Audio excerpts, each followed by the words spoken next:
అరుణాచలం వేద పురాణాల్లో కొనియాడబడ్డ క్షేత్రము. అరుణాచలేశ్వర దేవాలయం శివాగ్ని చేత విశ్వకర్మచే నిర్మించబడిందని, దాని చుట్టూ అరుణాచలం అనే పురం నిర్మించబడిందని పురాణములు తెలుపుతున్నాయి. ఈ అరుణాచలం పరమేశ్వరుని జ్యోతిర్లింగ స్వరూపం కావడం వలన దీన్ని చుట్టూ ప్రదక్షిణ చేయడం సాక్షాత్తు శివునికి ప్రదక్షిణ చేయడం అని భక్తుల విశ్వాసం.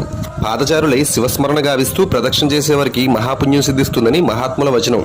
అందుచేత నిత్యము అన్ని వేళలా ఎంతో మంది గిరి ప్రదక్షిణ చేస్తూ ఉంటారు. గిరిపైన గల మహా ఔషధి ప్రభావం వల్ల శరీరముకు, శివస్మరణ వల్ల మనస్సుకు, శివానుగ్రహం వల్ల ఆధ్యాత్మిక జీవనానికి స్వస్థత చేకూరుతుందని భక్తుల విశ్వాసం. ఇక అరుణాచలంలో జరగవలసిన పూజా విధానమంతా గౌతమ్ మహర్షి శివాగ్ని చేత ఏర్పాటు చేశారని స్కాంద పునర్గతమైన అరుణాచల మహత్యం తెలుపుతున్నది. ఈ కొండ శివుడని పురాణములు తెలుపుతుండడం చేత ఈ కొండకు తూర్పున గల అరుణాచలేశ్వరాలయం కంటే ఈ కొండకే ఎక్కువ ప్రాధాన్యమీయబడుతున్నది.